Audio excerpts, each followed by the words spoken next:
हमारे घर और किचन के कुछ मुश्किल काम जिनको करने में काफ़ी ज़्यादा समय और पैसा लगता है, तो आज मैं आपके साथ ऐसे ही टिप्स शेयर करूंगी जिनसे आपका काम बहुत ही फटाफट से होगा और साथ ही साथ समय और पैसा दोनों की बचत कर पाएंगे। तो वीडियो ज़रा सा भी पसंद आए तो एक लाइक करके वीडियो को शेयर ज़रूर कीजिएगा। चलिए देख लेते हैं आज का पहला टिप। देखिए, इस तरह के टिश्यू पेपर हम सभी लोग इस्तेमाल करते हैं। जब भी हम इनको अपने डाइनिंग टेबल पर रखते हैं तो इस तरह से रखेंगे तो बिल्कुल भी अच्छा नहीं लगता है और एक निकालते हैं तो उसके साथ दो दो निकल के आ जाते हैं। तो आज मैं आपके साथ इन टिश्यू पेपर को ऑर्गेनाइज करने का ऐसा तरीका बताऊंगी जिसमें आपको अलग से कोई ऑर्गेनाइजर ज़रूरत नहीं पड़ेगा। घर पर ही बेकार पड़ी चीज़ों का आप इस्तेमाल करके इसको अच्छे से ऑर्गेनाइज करेंगे और जब भी आप इसमें से एक टिश्यू पेपर निकालेंगे तो एक ही निकलेगा, दूसरा बिल्कुल भी नहीं निकलेगा, अच्छे से ऑर्गेनाइज रहेगा। तो इसके लिए जितने भी टिश्यू पेपर आपको लगाने हैं आप इस तरह से ट्रायंगल शेप में फोल्ड कर लीजिएगा और उसके बाद इनको हमें इस तरह से खोल के इस तरह से एक के अंदर एक को लगा देना है।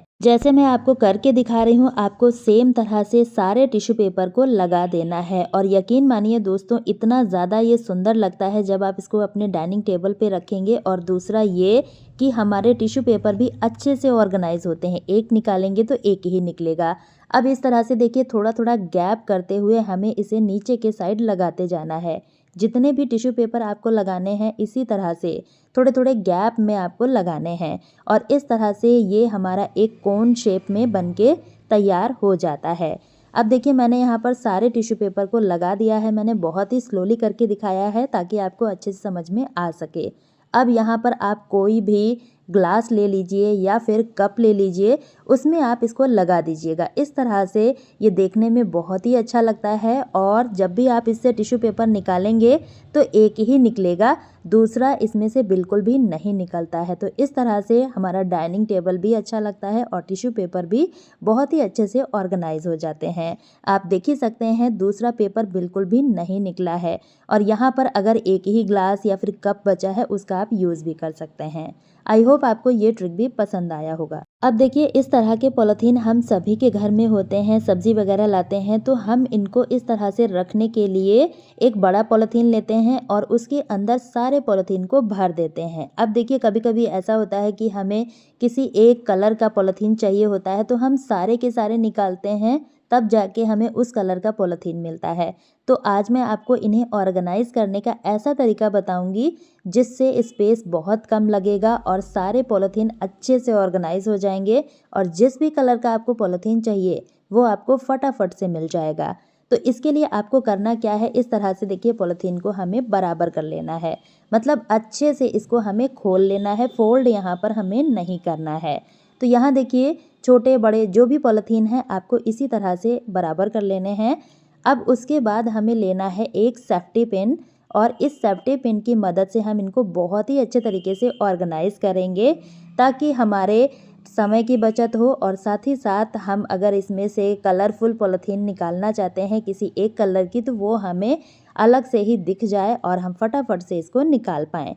तो अब आपको सेफ्टी पिन को इस तरह से देखिए पॉलीथीन के बैक साइड लगाना है, जहाँ से जॉइंट होता है उसके नीचे से आपको लगाना है। एक कॉर्नर आप कोई भी सेट कर लीजिए या फिर आप इसको बीच में भी लगा सकते हैं। मैंने इसको कॉर्नर पे लगाया है, आप इसी तरह से बीच में लगा दीजिए। अब आपको जितनी भी पॉलीथीन लगानी है इसी तरह से लगा दीजिएगा।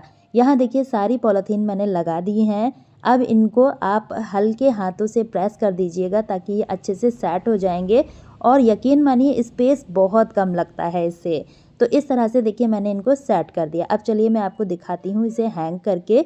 तो इस तरह से आप कहीं भी इसको हैंग कर दीजिएगा और जो भी कलर का पॉलीथीन चाहिए आप इस तरह से निकाल के इसको यूज़ कर सकते हैं। तो यहाँ देखिए, मैं आपको फ्रंट का निकाल के दिखा रही हूँ। पॉलीथीन पीछे से फटा हुआ है, अंदर के साइड से बिल्कुल भी नहीं कटता है। तो इस तरह से ये बहुत ही बढ़िया सा ऑर्गेनाइजर हमारा बनके तैयार हो जाता है। आई होप आपको ये ट्रिक पसंद आया होगा। अब देखिए फ्रेंड्स, सिलेंडर का यूज़ हर घर में होता है। जब भी हम नया सिलेंडर लेकर आते हैं कभी कभी ऐसा हो जाता है कि ये लीकेज हो रहा होता है और हमें पता भी नहीं चलता है, हम इसको ऐसे ही यूज़ करने लगते हैं और जब हम इसको ऐसे ही यूज़ करते हैं तो इससे बहुत बड़ा हादसा भी हो सकता है। तो उस हादसे से बचने के लिए आपको छोटा सा काम करना है। आपको लेना है नींबू का छिलका या फिर आप नींबू भी ले सकते हैं और इस तरह से देखिए हमें ढक्कन हटाने के बाद सिलेंडर के ऊपर रख देना है। थोड़ी देर के लिए आप इसको रखे रहेंगे और उसके बाद पलट के देखेंगे। अगर गैस लीक हो रहा है, सिलेंडर लीक हो रहा है तो जो छिलका है नींबू का इसका कलर चेंज हो जाएगा। अगर ये लीक नहीं हो रहा है तो छिलका आपका वैसे के वैसा ही बना रहेगा। इस तरह से आप बहुत बड़े हादसे से बच सकते हैं। छोटा सा टेस्ट है, जब भी आप नया सिलेंडर यूज़ करें इस नींबू के छिलके वाले ट्रिक को ज़रूर आजमाएं। अगला ट्रिक है हमारा इस तरह के ग्लव्स को लेकर। तो दोस्तों इस तरह के ग्लव्स विंटर सीजन में हम सभी लोग यूज़ करते हैं। अब यहाँ पर मैंने रबर के जो ग्लव्स हैं सिलिकॉन के, इनको यूज़ किया है।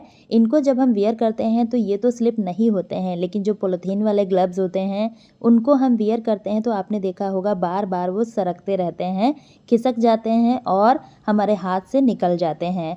तो उन पॉलीथीन के ग्लव्स को हम कैसे सेट करें कि वो बिल्कुल भी ना निकलें। तो इस तरह से देखिए आपको रबर बैंड लेना है और पीछे से कलाई में डालना है, फिर उसके बाद इस तरह से एक फिंगर में डाल देना है।